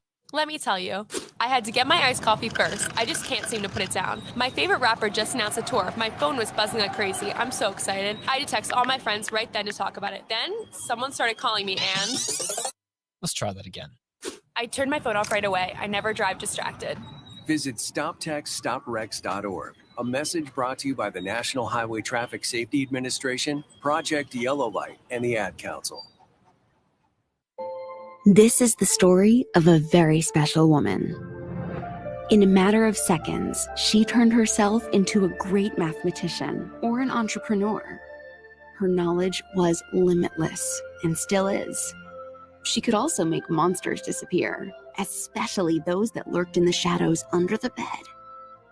Once, this woman put back together a teenage girl's broken heart, which had been shattered in 1,000 pieces. Just by giving her a bear hug. She masqueraded as a regular person at work, but as a superhero at home. Everyone knows her as Gabriella. I still call her Mom. Your hero needs you now, and AARP is here to help. Find the care guides you need to help, complete with tips and resources at aarp.org/caregiving. A public service announcement brought to you by AARP and the Ad Council. I'm Carol Riddick, the host of Love and Life. And guess what, family? I will be live. That's right. I can speak with you about the real facts and honest opinions on dating, sexual health, casual and committed relationships. Join me Monday through Thursday from 7 p.m. to 9 p.m. The conversations will be served on a judgment-free platter and seasoned with unapologetic realness. So join me Monday through Thursday from 7 p.m. to 9 p.m. on WURD, Progressive Black Talk Media.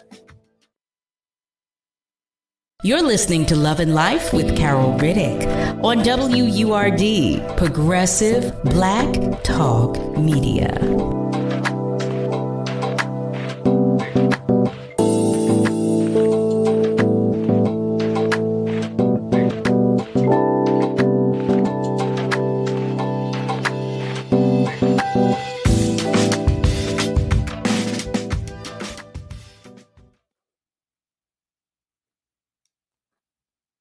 Hey there, family. Welcome back. You are tuned in to Love and Life right here on WURD, Progressive Black Talk Media, on air and online at wordradio.com.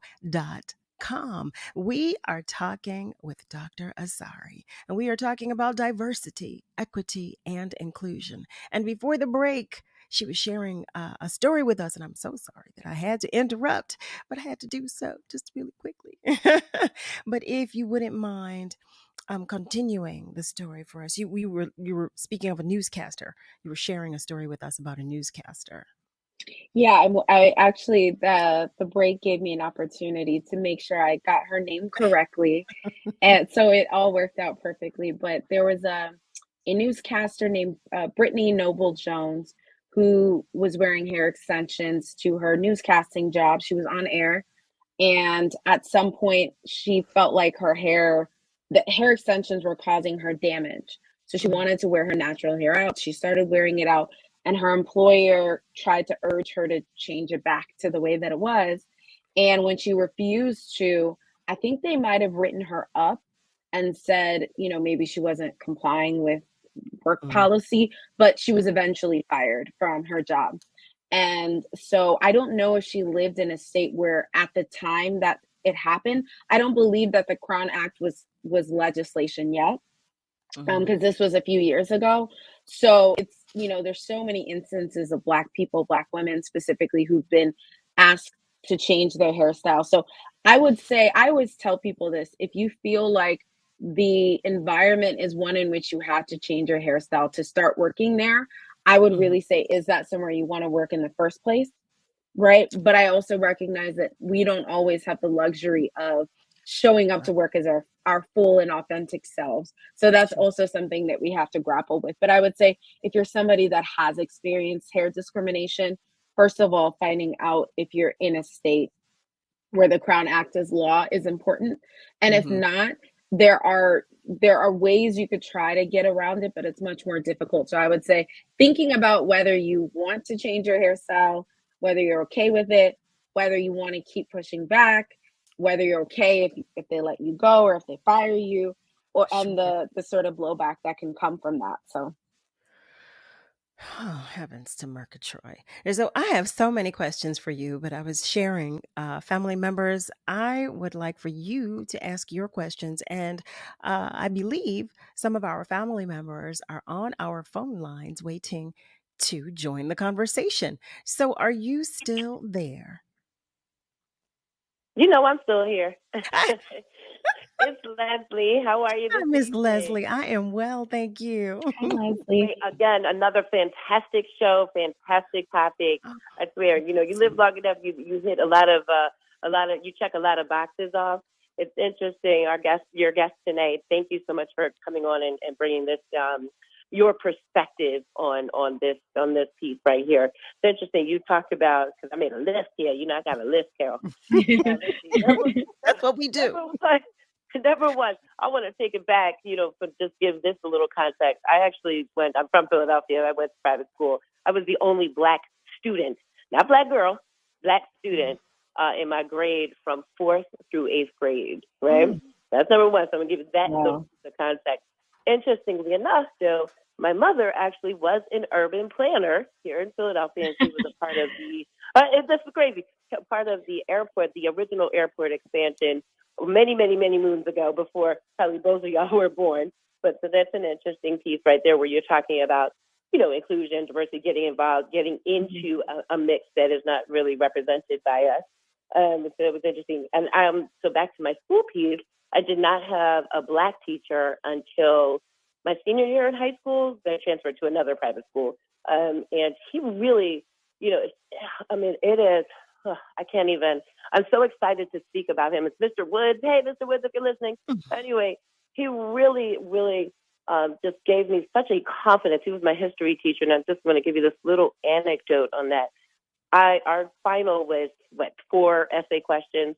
So he gave me, and I'm all confident. Yeah. And gives me an A over an F. Now I'm a senior, so I got to go see Mr. Woods. Do I have an A or do I have this? You know what I mean? So she says to me, says, really, you would necessarily fail this because you cannot change history. But you are getting an A because I know that you know the materials by the way you built your arguments and pieces in response to these questions. And that was so important to me. It gave me just this, you know what I mean? Just this familial confidence in my, everything I've been saying to all of my white teachers. And not that I felt like I was, because I think I was just too young. And that at that point in life, I'm 50 years old back then, these weren't things, this topic that you're talking about really was brand new. You know what I mean? So I don't know that I would have had the language or the perspective even to identify if a white teacher was holding me back. You know what I mean? So that's one thing. Let me see. Oh, then you talked about young little, Black boys but I think you were referring to Black boys in private schools. My son actually went to the same school I went to, and I had to have that conversation with the head of lower school, the assistant head of lower school. We're not racist. I said, listen, you're inherently racist, and it's not a problem unless you don't talk about it. Listen, they don't know that if you're living in this world, you don't know the other perspective until someone brings it to your attention. I'm not angry with you. Let's have this conversation. I'm not calling you a flat out derogatory, offensive racist, but you cannot help but have that paradigm because just because you had a Black roommate in college at Wellesley does not mean that you're not inherently, engrossed or ingrained into your racism. That's good, bad, or indifferent. Until we start having those dialogues, those things will never change. So let's put that to the side. And I think the whole conversation is about workplace culture. I'm going to share this with you. July 31st, 2022, my house burned down. We lost everything. Always have a fire plan out there. Save my son's life, save my life. And so we're back in our house now. Thank God we're on the blessing side. However, 8 days, I had just started a job, maybe 6 weeks before that. 8 days after my house fire, my white boss fired me. Wow. I'm using that. And I was beating the numbers from the prior month from when I started. So let's to kind of unpack that a little bit. When you talk about diversity, inclusion, workplace culture, what is always unnerving, and actually it's unnerving to me now because this is the first time I ever really cared about my job, you know what I mean? But it was just surprising. This company that has all these mottos and this mantra and our mission is to be this and to be that. When they vacate that so quickly, so easily, and that, I think, yes, racism is an issue in life, yes. But when you talk about workplace culture, it is, I just feel like these companies don't really adhere to the culture that they're trying to make us believe that they are, presenting. And I think that is an area where I hope that you kind of build, maybe, travel down that path too. Yes, race and diversity, inclusion, sure, but diversity is in so many different areas. Diversity is in caring. Diversity is in consideration. Diversity is in knowing, asking. And you were talking about the hair piece. It's interesting. My son just came in for football practice, and I'm looking at his hair right now. We have a problem with the Crown Act in our own home. I don't like the way he wears his hair. You know what I mean? Now, and you know, but I'm not going to fight that fight, because if he feels comfortable in who he is, and that's how you want to present yourself, as long as you get in the grades and doing what you're supposed to do, I'm not going to fight that fight anymore.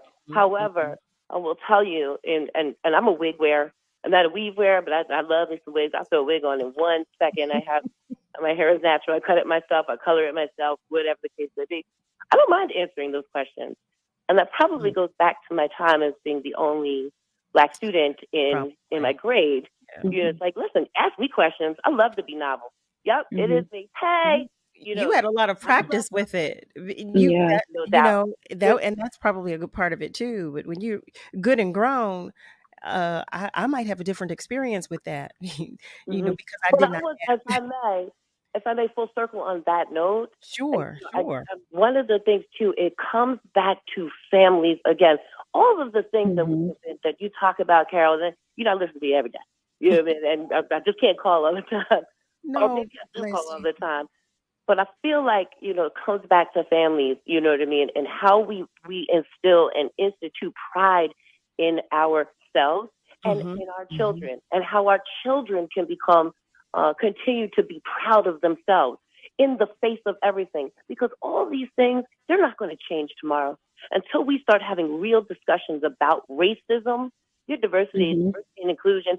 It's really, to me, it's a facade. It's a nice, important job for a number of people. They get to do Juneteenth, they get to do Black History Month, they get to do blah, blah, blah, Extra Kwanzaa, and all these things. And yes, there is a space for that. But until we have a real conversation about racism and race, you know what I mean, that is, I just think that we have to arm ourselves, our children, in our next generations, if you will, even in our Ms. Leslie, I'm sorry. I want to interject for one moment. When you say, the statement that you just made, until we have a real conversation about race, you mean in the home? Do you mean, because if you're talking with a DE&I officer, I mean, that conversation is being started in the workplace. So do you mean in the home, or do you mean amongst us? Or No. I mean in community, in workplaces, in maybe even in our education system, because I think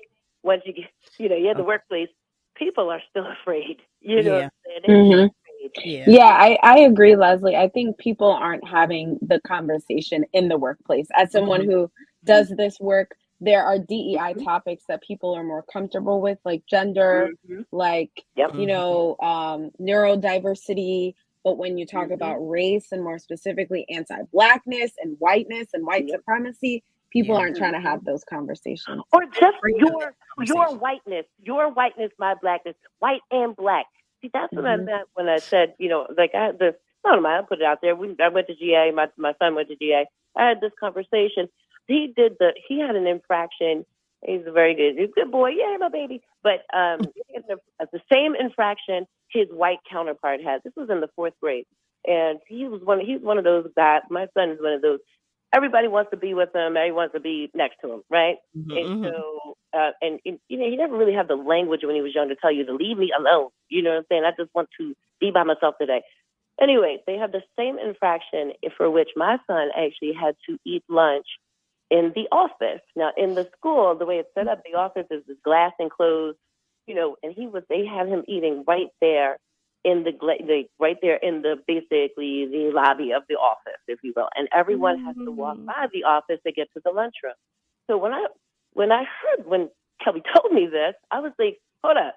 I called right away. So first of all, you don't punish my son without talking to me first. That's number one. But number two, that is sort of like a social castration. You just put him on display for, you know what I mean, for all of these people to see. What do you think you're doing? And so that's what started this conversation. Well, we're not racist, whatever. I didn't say that you were racist. But the fact that you even said that, lets you know that now that I've called you to the carpet, you're rethinking why did I do that to him and not to the other boy? You know what I mean? And that's where you start to see some change. You know what I mean? And granted, I mean, I don't know where these people are. My son is about to graduate from high school now, but they, it is, it was quite funny because they're sitting there crying, I said, I don't know what you're crying for. I mean, That doesn't affect me. This conversation is about me, my son, you know, and then now this conversation is about the triangle, my son, me, and the school. You know what I mean? So how to best educate. You educate him. I raise him.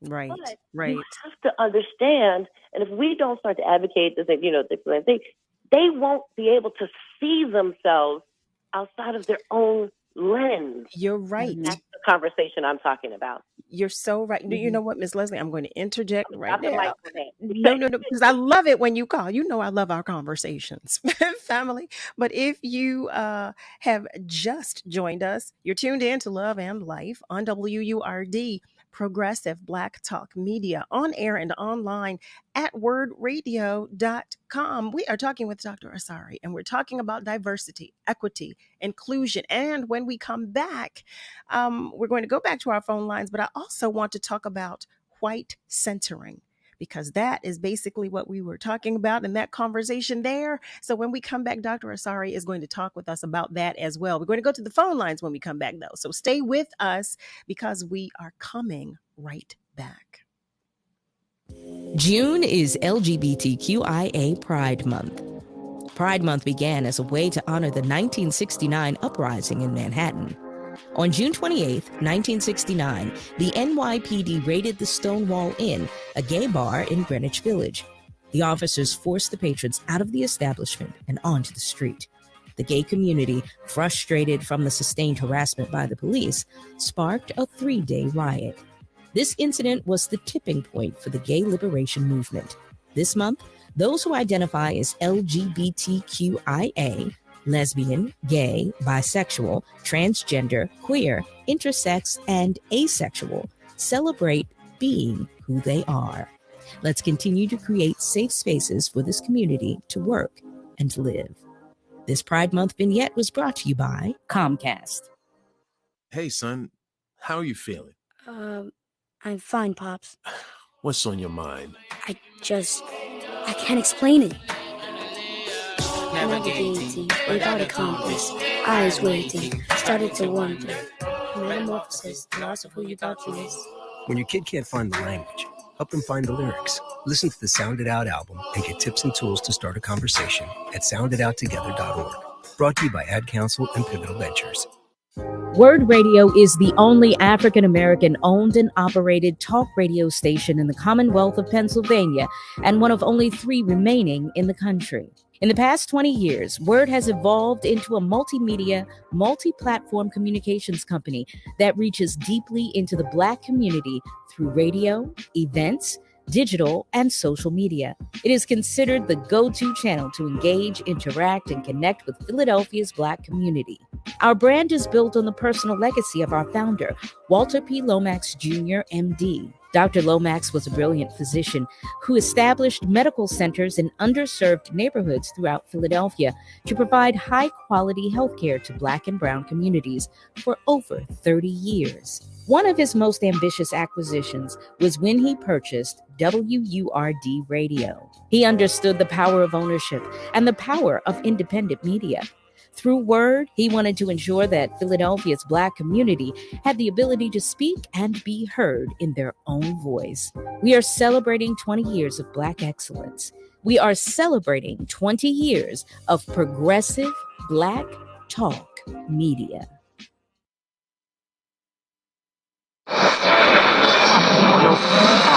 What is love? You're listening to Love and Life on WURD, Progressive Black Talk Media. I think I know what love is.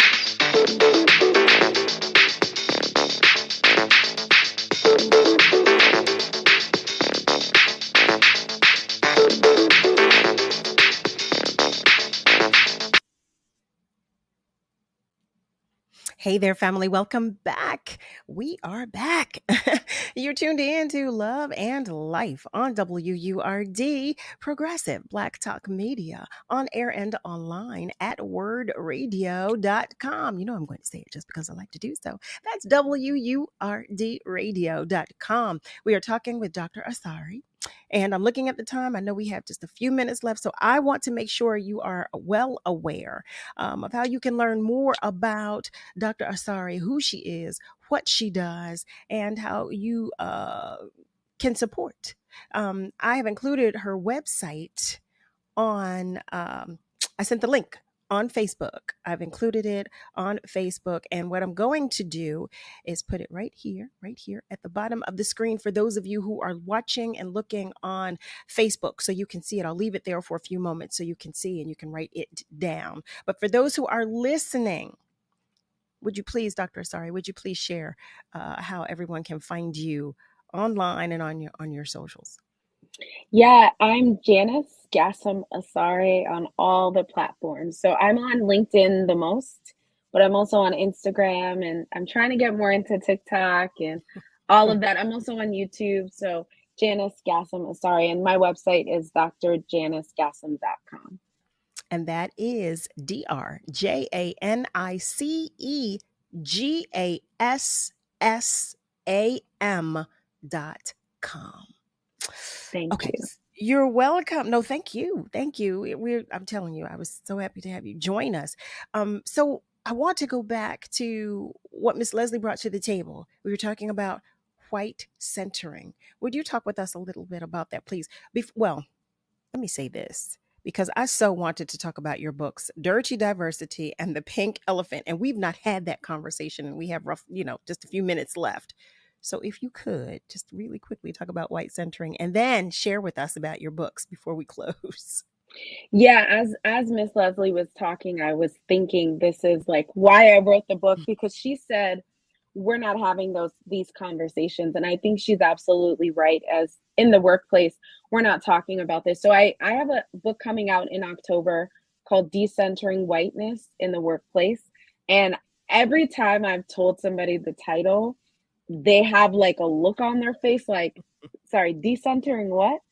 So the purpose of the book is to talk about the ways that whiteness is centered. So the ways we prioritize white voices, white thoughts, white opinions, white expertise in our workplaces over the voices and expertise and skill set of non-white people, right? So I talk about how in our hiring process, we're much more likely to hire white people, and even in the applicant tracking systems that are used to evaluate resumes, there's certain code words that will push a resume out. And, people from underrepresented racial groups are more likely to have these code words in their resume. So we're being pushed out from the moment we apply to these jobs, right? And so even in the DEI space, there's more white chief diversity officers than any other group. And it's interesting because if you're expecting your chief diversity officer to have the racism conversation, it's hard for someone to talk about something that they've never experienced. So really the ways that whiteness is centered as a system is what I would call white centering, right? And our likelihood to believe a white person and their expertise over a non-white person. And so my first and second book, Dirty Diversity and the Pink Elephant, the first book I really wanted to just put out a guide for like, if you've never done any sort of DEI work in a company, what are some places you could start? And I didn't really focus on race until my second book, The Pink Elephant. And in this third book, I really wanted to focus specifically on whiteness, because I don't think I was getting to like the heart of the matter, which is the reason why our workplaces don't have equity, is because we're not focused on how whiteness is being centered in our workplace.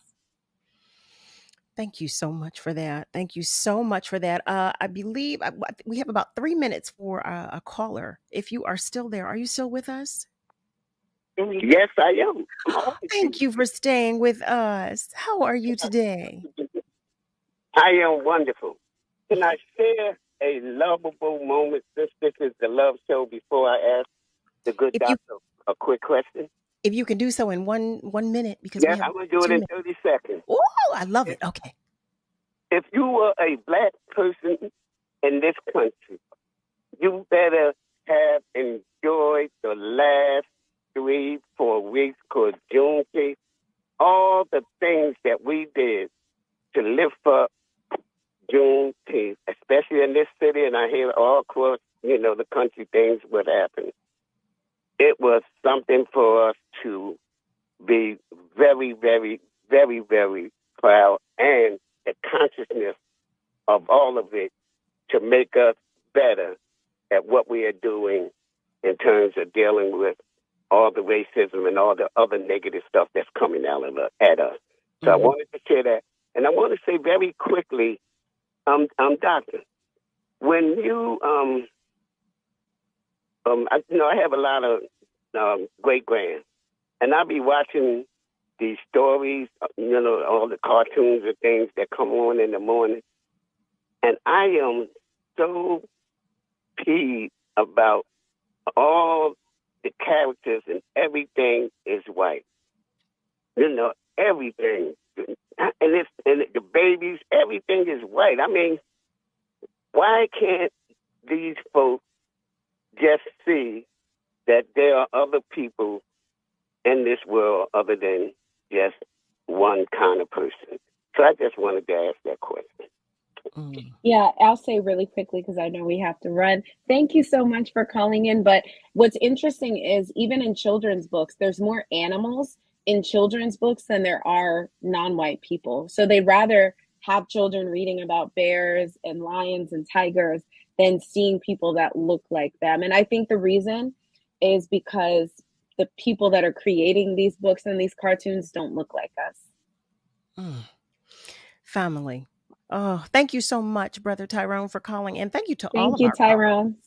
Thank you. I want to make sure that I mention Friendly Fred. I so hope that you received the love that you needed tonight, that extra dose of love that you needed. To all of our callers, Miss Lola, Miss Leslie, Brother Tyrone, and Brother Friendly Fred, thank you. Thank you. Nika Wilds, Leslie Burrell, Miss Leslie, Miss Lily, Miss Lola, Miss Julie, Joey Dixon joining us as well. Family, I tried to recognize all of you as you join the room. I just want to thank all of you, everybody for joining the conversations tonight. Nasir as well, Raphael, everybody. Craig, celebrating, you two celebrating your 41 years. God bless you. May you have many, many, many, many more. I love it. He said, my intelligent and sexy wife. I love it. Continue to celebrate. Family, you already know what is happening here. I hate to wrap up, but as I do, I'm just thanking all of you again for your continued support of Love and Life. And Dr. Asarη, I do hope that you will come back to visit with us because we've so enjoyed you. Would you come back? Would you come back sometime? I would love to come back. Thank you for having me. The time goes by so quickly. It goes by so, and I just, I want to talk about so much more. We have so much more to talk about, right? Just thank you. My utmost gratitude to you all. Special thanks to our guests, the Dillon Swaine, and to Dr. Janice Gassam Asarı, whose website you did see and that we did share with you. Thank you both for sharing your time, your energy, your attention, your space, your knowledge, all of that good stuff. Additional special thanks to the entire WURD family, especially Miss Kayla J. and Niall Jax for all that you do. Family, I'm going to say it, and you know I am because I say it every single episode. We are all in this together. You hear me? We are all in this together. So you be good to you, but you make sure that you're good to those around you too, please. Have a great night and be sure to join me Monday through Thursday, 7 till 9 p.m. Eastern Time for another edition of Love and Life on WURD, Progressive Black Talk Media. Have a good night, family. This is not a fad for us. We will not resume our regular programming when things die down. We're not black to help